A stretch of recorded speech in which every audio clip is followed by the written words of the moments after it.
আমার বয়স যখন 14 বছর তখনই জীবনের প্রথম একটা মেয়েকে দেখার পর থেকে বিয়ে করার শখ জাগে। একই গ্রামের একই স্কুলের 2 বছরের জুনিয়র একটা মেয়ে। মেয়েটাকে দেখে আমার অসম্ভব ভালো লেগে যায়। গায়ের রং ফর্সা, কোকড়া চুল, খাড়া নাক, গোলাপি ঠোঁট, শুধুমাত্র সামনের একটি দাঁত উঁচু। তবে মেয়েটাকে আমার কাছে অসাধারণ লাগে, কেন জানি অদ্ভুত রকমের সুন্দর লাগে। আমার সেই পছন্দের কথা আমার প্রিয় বন্ধু মেহেদিকে ছাড়া আর কাউকে জানালাম না। তারপর মেহেদির কথা মতো একটা চিরকুট লিখে মেয়েটার ইসলাম শিক্ষা বইয়ের ভিতর রেখে দিয়ে আসলাম। সেটা আমার জীবনের প্রথম লেখা চিঠি ছিল। চিঠিতে লেখা ছিল, আমি একটা পাপ করে ফেলেছি, তোমাকে ভালোবেসে ফেলেছি, এই পাপ কাটাতে হলে তোমাকে বিয়ে করতে হবে। মেয়েটি চিঠিটা পেয়েছিল 3 দিন পর, কারণ সে ওই 3 দিন ইসলাম শিক্ষা বই খুলেই দেখেনি। এদিকে 3 দিন হয়ে গেল, 3 দিনেও কোনো উত্তর না আসাতে আমি আর আমার বন্ধু মেহেদি অস্থির হয়ে বসে আছি। সে যাই হোক, যেদিন সে চিঠিটি হাতে পেয়েছিল সেদিন সে চোখ লাল করে স্কুলে আসলো। সম্ভবত এটাই তার জীবনের প্রথম চিঠি ছিল, তাই চিঠিটা পাওয়ার পর রাত জেগে কান্না করার কারণে তার চোখ দুটো লাল হয়ে গিয়েছিল। সেদিন ওর সাথে আমার সামনাসামনি দেখা হয় টিফিন পিরিয়ডে। সে তার এক বান্ধবীকে দিয়ে খবর পাঠিয়ে দেয় যে স্কুলের পিছনে সে আমার সাথে দেখা করতে চায়। আমিও রাজি হয়ে যাই।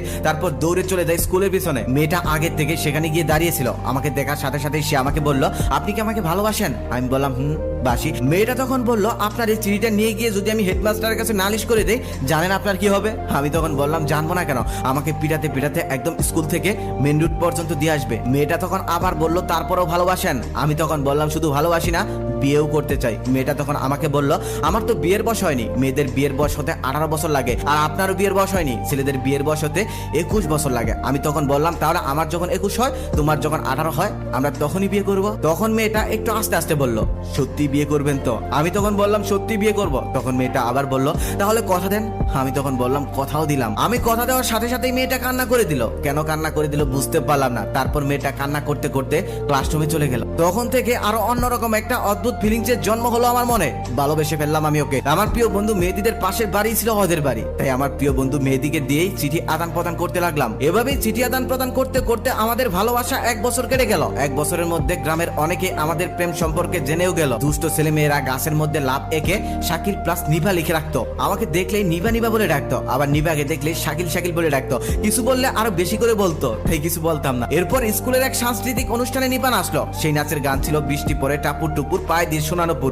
সেদিন নাচটা দেখার পর আমার মনে হয়েছিল সত্যি সত্যি নিভাকে আমি একজোড়া সোনার নুপুর কিনে দেবো, আর সেগুলো পরেই সে নাচবে। তখন থেকে আমি আব্বার পকেট থেকে টাকা চুরি করতে লাগলাম নিপার জন্য সোনার নুপুর কিনে দেবো বলে। সময় যেতে লাগলো, টাকার পরিমাণও বাড়তে লাগলো, তবে সোনার নুপুর কিনে দেওয়ার মতো টাকা এখনো জোগাড় হলো না। এদিকে নিপা আমার জন্য একটি সবুজ রুমালে ফুলের আলপনা একে লিখে ফেললো, ভুলো না আমায়। তারপর সেই রুমালটা আর একটা ইটকাট ওর থেকে পেয়ে আমার সেদিন কিশোর বয়সে অবুঝ মনে চোখে জল এসেছিল। কিন্তু আমাদের এই অশ্রু জলের মধুর ভালোবাসা দীর্ঘস্থায়ী হলো না। নিপার জন্য সোনার নুপুর কিনে দেওয়ার আগে আমাকে মানচিত্রের অপর পাশে অন্য একটি শহরে নিয়ে গেল আমার বাবা। সেখানে গিয়ে নতুন একটি স্কুলে ভর্তি করিয়ে দিল। শহরের নতুন সেই স্কুলে নতুন নতুন বন্ধু বান্ধবী পেয়ে ভুলে গেলাম নিপাকে, ভুলে গেলাম আমার সেই গ্রামের স্কুলের সমস্ত বন্ধু বান্ধবকে। কারণ তখন মোবাইলের ব্যবহার তেমন একটা না থাকায় আর কখনোই কারোর সাথে যোগাযোগ হয়ে ওঠেনি আমার, আর কখনোই যোগাযোগ হলো না নিপার সাথে। এভাবে দেখতে দেখতে দীর্ঘ 9 বছর কেটে গেল। এখন আমি অনেকটা বড় হয়ে গেছি।